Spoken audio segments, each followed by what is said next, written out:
అర్థమైందో వైద్యము వికల్పంతో ఆంధ్రప్రదేశ్లో రెండు సామాజిక వర్గాల రాజకీయ పార్టీల్లో కొంతమంది కుట్ర రాజకీయం స్టార్ట్ అయింది.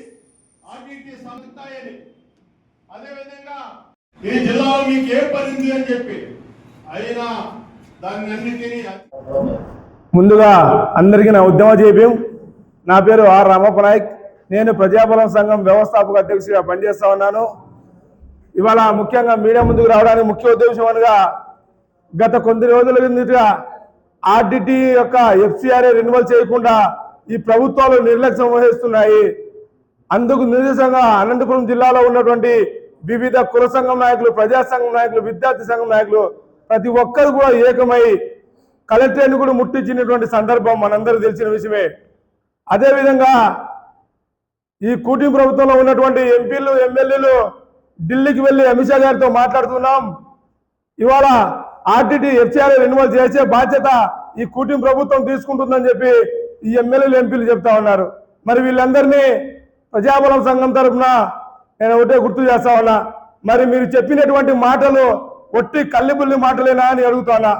మరి మీరు ఏదైతే అమిత్ షా దగ్గర వెళ్ళి మాట్లాడారో ఆ అంశం మీద అనంతపురం జిల్లాకు వచ్చిన తర్వాత ఎందుకు ప్రెస్ మీట్ పెట్టి బహిరంగ మాట్లాడలేకపోతున్నారని కూడా ఈ మీడియా సాక్షిగా నేను అడుగుతా ఉన్నా.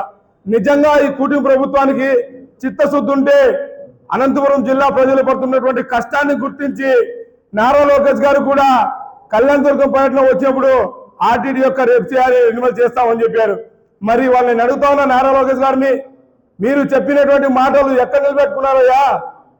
కేవలం మీ ఓటు బ్యాంకు కోసం ఓట్లు చీల్లుకూడదనేటువంటి ఆలోచనతో ఇవాళ ఆర్టీటీ యొక్క సంస్థను రెన్యువల్ చేస్తామని చెప్పి కల్లిబల్లి మాటలు మాట్లాడడం ఆపేసి నిజంగా మీకు ఆర్టీటీ సంస్థ మీద చిత్తశుద్ధి ఉంటే వెంటనే ఏదైతే ఎఫ్సిఆర్ రెన్యువల్ చేయలేదో దాన్ని వెంటనే రెన్యువల్ చేసే దిశగా ఈ కూటమి ప్రభుత్వం చర్యలు చేపట్టాలని కూడా ఈ సందర్భంగా నేను గుర్తు చేస్తా ఉన్నా.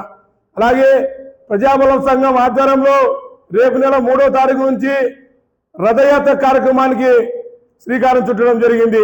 సేవ్ అనంత సేవ్ ఆర్టీటీ.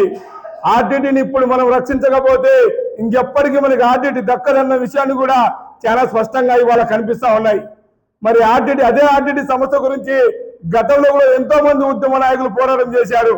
అయినప్పటికీ కూడా ఆ ఉద్యమాన్ని ఎవరైతే చేస్తున్నారో ఆ ఉద్యమ నాయకులు కూడా చల్లార్చే విధంగా ఈ కూటమి ప్రభుత్వంలో ఉన్నటువంటి ఎమ్మెల్యేలు, ఎంపీలు కూడా నామకే వాసే ఢిల్లీకి వెళ్ళాం, అమితాతో మాట్లాడాం. ఢిల్లీకి వెళ్ళింది కేవలం ఆర్టీటీ సంస్థ యొక్క ఎఫ్సిఆర్ఏ రెన్యువల్ కోసం కాదు. వీళ్ళు ఫైళ్లు ముందుకు పోవాలంటే అమిత్ షా కాళ్ళ దగ్గర కూర్చోవాలి కనుక అమిత్ షా దగ్గర వెళ్ళి వీళ్ళు పర్సనల్ పని మీద వెళ్ళాలి తప్ప నిజంగా మీరు ఢిల్లీకి ఆర్టీటీ యొక్క ఎఫ్సిఆర్ఏ వెళ్ళింటే మరి ఎందుకు ఆ రోజు వచ్చిన తర్వాత మీడియా ముఖంగా బహిరంగ మాట్లాడలేకపోయినారని కూడా ఈ సందర్భంగా మీడియా సాక్షిగా ప్రశ్నిస్తున్నాం. నిజంగా ఎవరైతే కూటమి ప్రభుత్వంలో ఉన్నటువంటి ఎమ్మెల్యేలు, ఎంపీలు ఉన్నారో, ఎవరైతే మీరు అమిత్ షా దగ్గర మాట్లాడామో పొడిచామంటున్నారో వాళ్ళందరూ నిజంగా మీకు చిత్తశుద్ధి ఉంటే ఈ అనంతపురం జిల్లా ప్రజల ఓట్లు కావాలనుకుంటే, మళ్ళీ మీరు రాజ్యాధికారాన్ని రావాలనుకుంటే, మీరు కనుక మళ్ళీ అధికారం రావాలనుకుంటే అదే విధంగా మీరు ఏదైతే అమిత్ షాతో చర్చించారో ఆ విషయాన్ని మీడియా ముఖంగా బహిరంగ మీరు వచ్చి మాట్లాడితే అప్పుడు అనంతపురం జిల్లా ప్రజలు మిమ్మల్ని నమ్మే పరిస్థితి వస్తుంది. కానీ లేకపోతే రాబోయే ఎన్నికల్లో కూడా ఏ ఒక్క బహుజన్లో ఎవరు ఏ పార్టీ కూడా ఓటు వేయకుండా ముందుండి పోరాటం చేస్తామని కూడా ఈ సందర్భంగా నేను గుర్తు చేస్తా ఉన్నా.